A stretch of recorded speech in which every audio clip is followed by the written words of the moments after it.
So in last class, we have take up various properties of fluids. So in continuation to that, we have next property that we call as pressure.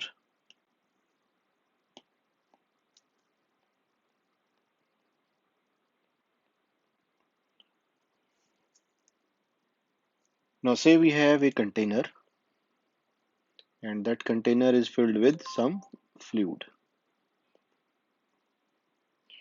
Now this fluid exert force on the wall of the container in all the directions. So if delta F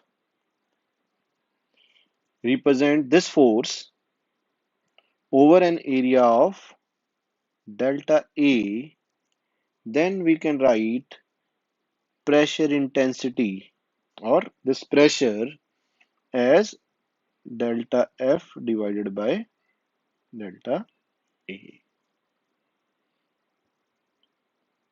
Now the units for this pressure or pressure intensity,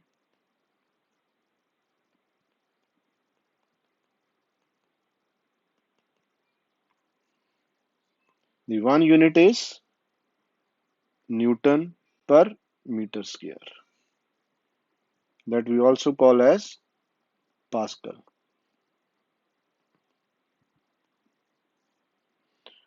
The another unit for this pressure is bar. So 1 bar is equal to 10 raised to power 5 Newton per meter square. Similarly, we have some more units for this pressure or pressure intensity. So those we discuss in the coming classes. Now the next property of fluid is compressibility.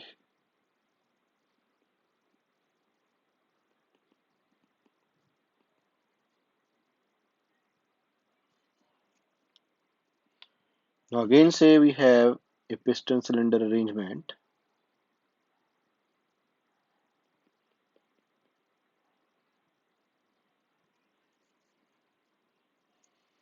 Okay, so here we have some fluid. Now say we apply pressure intensity P on this piston. Now when we apply this pressure or pressure intensity on this piston, now this volume changes.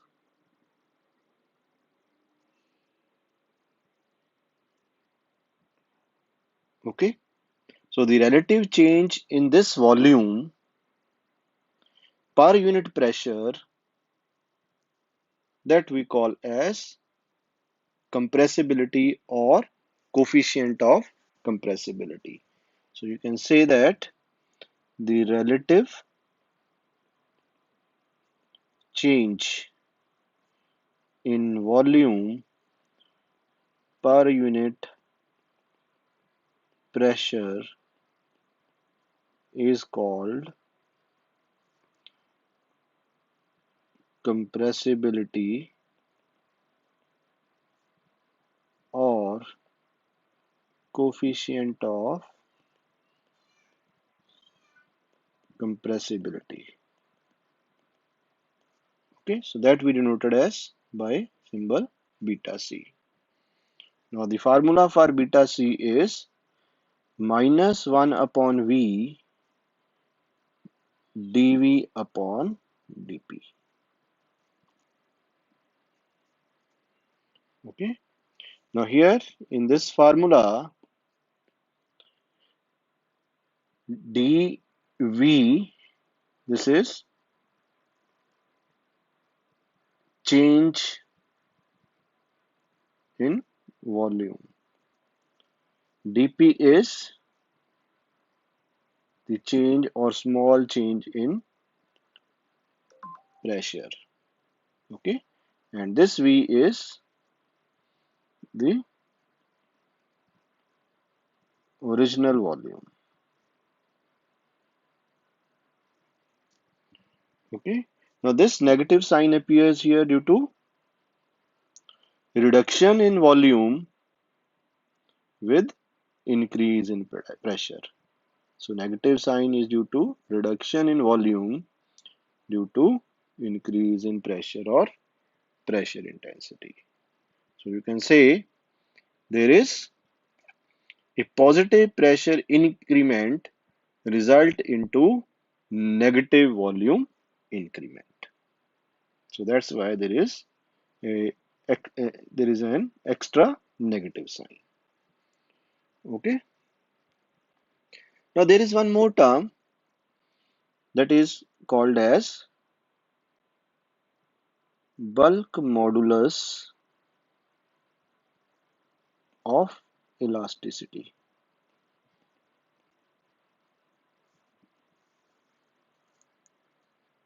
Now the symbol is K, and this is equal to 1 divided by beta C, inverse of compressibility or coefficient of compressibility, and also written as minus dP by dV by V.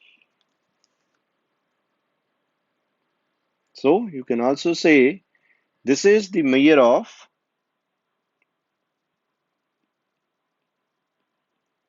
the compressive stress per unit volumetric strain. So this term represents the volumetric strain, and the upper term is the compressive stress. So this ratio give you another term that is K, and this K is bulk modulus of elasticity. Okay. Then the next property of fluid is the surface tension.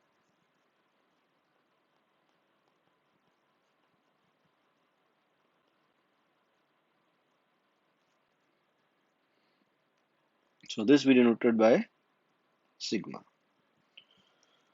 Now say we have, this is the top liquid surface. So in between we have a liquid. So in this liquid we have different molecules. Now say we have this one molecule. So this molecule is surrounded by different number of small molecules, other molecules.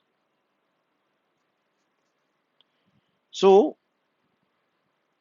in between these molecules there is a force of attraction that we call as cohesive force. So you can see between these two molecules there is a force of attraction. This molecule have also a force of attraction with this molecule. This molecule also a force of attraction with this molecule. Similarly on this side. Okay. So in this manner, whatever molecule is well inside the liquid, something like this molecule, on all those molecules, the net force is zero. So whatever molecules are well inside the liquid, so on those molecules, the net force is zero. However, we have some molecules which are at the surface of the liquid. So there is one molecule here,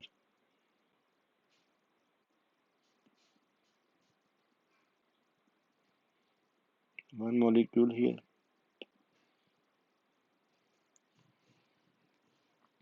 Okay. Now you can see here for this molecule, there is no molecule on this side. For this one, no molecule is on other side. So this molecule experiences some inward force. The molecules which are at the surface, Again, they are surrounded by the number of molecules. So due to that, they experience some inward force.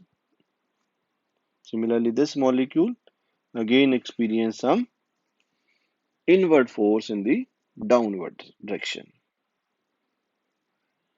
So due to this net inward force, we got a stretch membrane of the liquid surface.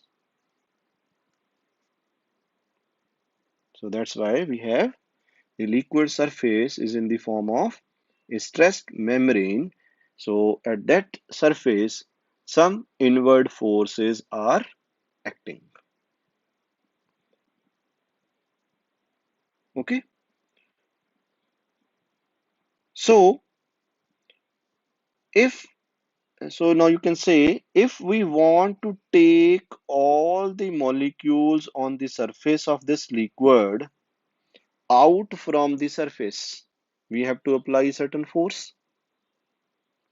Okay.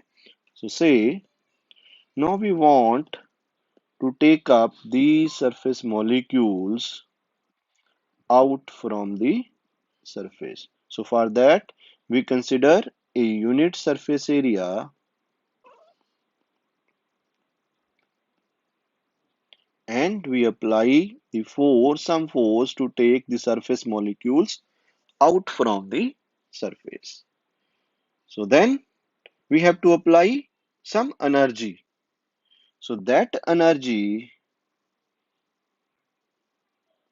per unit surface area,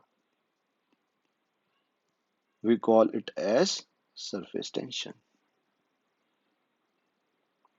Okay. In other words, you can say, now say we consider a unit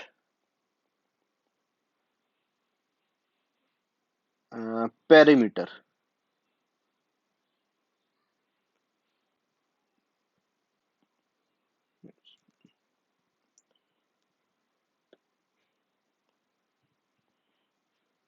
Say we consider a unit perimeter. So then for that perimeter, the dimension is in meter. So therefore, for that particular perimeter, unit perimeter, we apply the force on the molecule. So force per unit length. The dimension of then that perimeter is in term of meter, that is one length. So force per unit length, that we also call as surface tension.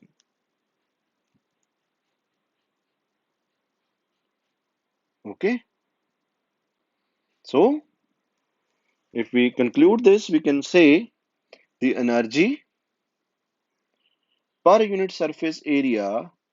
So that energy is to take out the molecules out from the surface per unit surface area, we call as surface tension.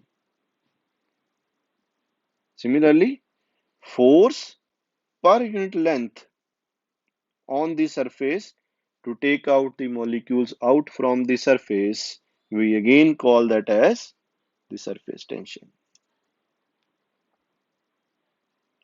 Okay. Now further, this surface tension drops with the rise in temperature. Now again, this is due to the reduction of cohesive force with the increase in temperature. So surface tension decreases when we increase the temperature of the liquid. Now this concept of surface tension is seen only in case of liquids. There is no surface tension in case of gas,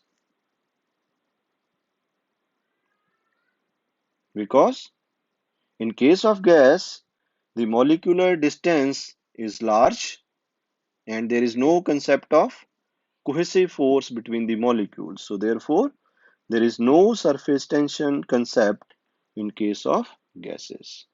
So surface tension appears only in case of liquids.